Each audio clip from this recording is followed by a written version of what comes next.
everybody! This is Misa from Japanese Amo. Today we are going to learn kanji! Yay!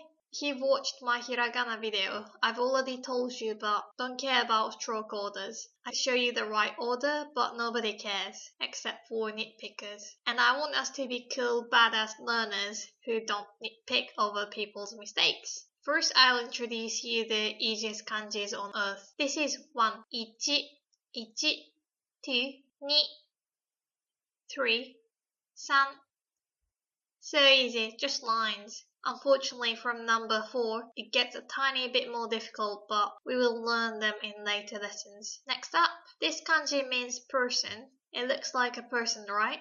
And it was indeed made out of the shape of a person walking. Not all of them, but a lot of kanjis were created from the shapes of things. And this kanji has 2 readings. One of them is hito, hito, and another one is jin, jin. And these readings are called kunyomi, or the Japanese reading, and onyomi, or Chinese reading. Kunyomi is the Japanese pronunciation, the way the kanji is pronounced by itself. When we hear the kunyomi of the kanji, we know the meaning. Words which contain only one kanji use the kunyomi as well. You'll see more examples in this video. Onyomi is the Chinese pronunciation of the kanji, and it's only used when the kanji is combined with another kanji to form a compound word, which is called jukugo, or it can be used like a suffix. So while hito can be used as a noun person, jin would be only used in a compound word. There are some compound words that are made out of 2 words that use kunyomi too. You can spot them easily because you'll see hiragana in them. And as for names of people and places, they usually use kunyomi, but not always. Even Japanese people have a hard time figuring out how to read them.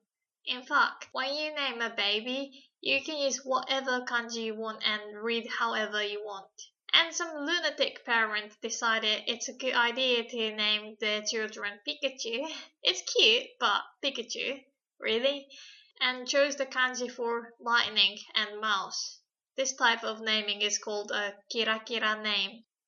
So like I said, hito means person.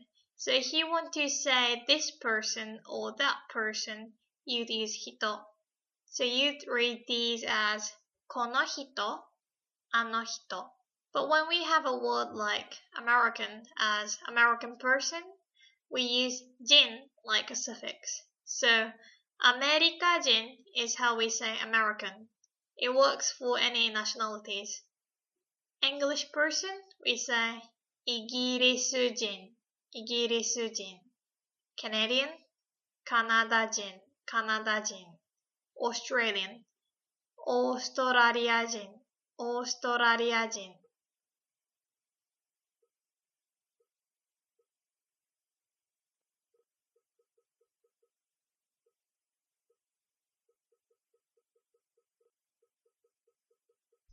So we've learned that the kanji for the person can be read as hito or jin. But how about this one? The kanji for one and person. We know we pronounce one as ichi, and since this is a compound one, you'd want to use the jin for the person. However, if we read it as hitori, hitori. Why? I know, right? But these cases can exist. It's because the kanji was set to the word hitori or alone that already existed, not the other way around. So when learning kanji, you will have to deal with this kind of madness. Okay, next up. If we add these small lines on each side of the kanji person, we get the kanji fire.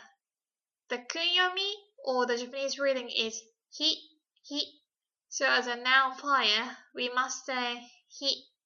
The onyomi or the Chinese reading is ka, ka, so it's used in a compound word. You can remember this kanji by imagining the man on fire.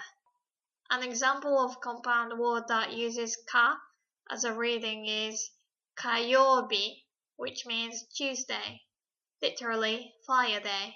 Actually, the name is associated with Mars. We call Mars kasei, kasei, literally fire star. It's just like the English word Tuesday that is also associated with Mars. This yobi is a suffix for days of the week in Japanese. And this yobi also has kanji, but we'll learn them a bit later.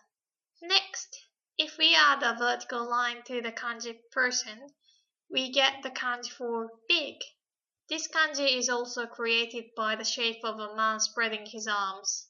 Kunyomi is o, but to use this as an adjective big, we must add ki in hiragana. By the way, this hiragana bit after the kanji is called okurigana. Okurigana. Okura means to send, so it literally means hiragana that was sent out from the kanji. So as an adjective big, you must say oki. The onyomi is dai. For example, used in the compound word daigaku means university. Gaku means to school, so it literally means big school. Daigaku. Alright, do you remember how we should read this? This has only one kanji, so we use kunyomi, the Japanese reading, which is o, and the hiragana or okurigana is ki. Together it is an adjective, oki, which means big, oki. What about this one? Can you try to read it? It means a big person. Because Japanese doesn't have spaces in between each word, it might look like a compound word, but it is not. I briefly mentioned it earlier, but even if this is a compound word, when there is hiragana in them, you'd use kunyomi, the Japanese reading. So we shall read this one as the adjective big and the noun person. We get oki hito, which means a big person. Next, this is a compound word, big and person. It makes the word adult. Remember, the onyomi or the Chinese reading for the first kanji, big, is dai, dai. And for the second kanji, person is jin. So you probably want to read it like daijin, but the reading is otona. By the way, daijin means minister. It's just like the word alone, one person, hitori, remember? As a noun adult, we have to read it like otona, otona. Next, if we add another vertical line to the kanji big, we get the kanji husband. Quite interesting, right? With one line, a person gets bigger, and with another line, a person becomes a husband. The kunyomi is otto, otto. So if you want to use it as a noun, it means husband, especially my husband. You must read it as otto. Okay, try to read this sentence. It means my husband is American. The answer is 夫はアメリカ人です。夫はアメリカ人です。Next one is a compound noun. We know the first kanji and the last one, big and husband. The middle one, you probably will not see it much elsewhere. The middle one and the last one makes a compound word, jobu, which means robust. If you offer an old lady a hand to carry something heavy, they will be worried saying, "Oh, but it's really heavy, are you okay?" You'll say, "jobu desu kara," which basically means I'm robust, or my body is strong, or I'm capable. Kara at the end means because, by the way. Anyway, that's not the most common word. This one with the kanji big, we read it like daijoubu, daijoubu, and it means it's alright, no problem. You should remember this phrase as you'll hear this everywhere in Japan. If you fall over, people will go daijoubu or daijoubu desu ka? Are you okay? Remember, you cannot use this as okay, as in okay, got it. It just means it's not a problem, don't worry. If you say sorry, sumimasen, people might say daijoubu as well. Next, if we add a dot under the kanji big, we get the kanji for fat. Don't you think it looks like a belly button? Some pervy people say it looks like something else hanging between legs. So, you can remember this any way you want. So the kunyomi is futo, and depending on what okurigana you put afterwards, the meaning can change a little bit. If you say futoi, it means thick or fat, but can only refer to objects like a log or body part like an arm. If you say futoru, it is a verb which means to get fat, to gain weight. If you've seen my Absolute Beginners video, you can make this into the must form and change into futorimasu. And the past tense would be futorimashita. I got fat. Now, if you want to say fat for people, you must say futotteiru. Futotteiru. This uses a form called te form. Don't worry if you haven't learned it yet, but it's actually not an adjective. But the translation would be to be fat. So if you want to say futotteiru or futotteimasu formally in the must form, it means I or you or someone is fat. Futotteiru. Next, if we add a dot at the top of the kanji big, it means dog. Look, it does look like a dog's face. Maybe you can remember the dot as a bone or an ear. The kunyomi is inu, so the noun dog is also inu. Now let's try to read these ones. I'll give you some time to think. Okay, the first one means a big dog. Since there is hiragana, you should know that they would have kunyomi.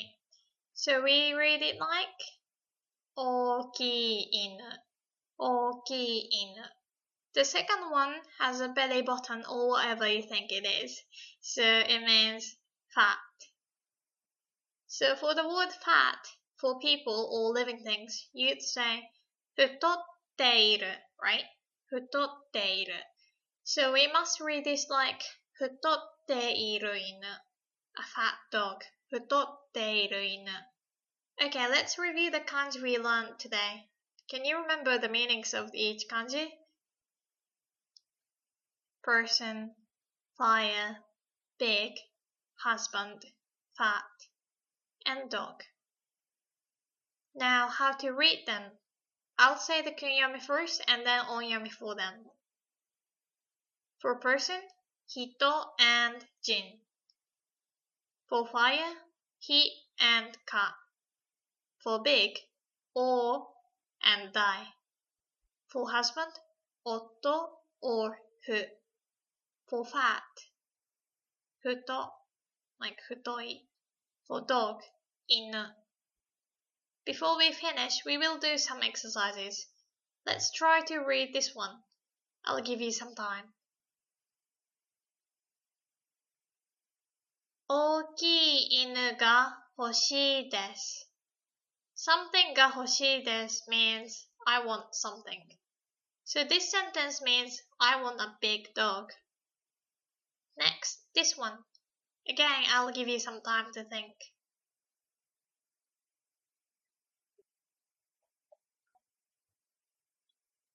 夫は太っています。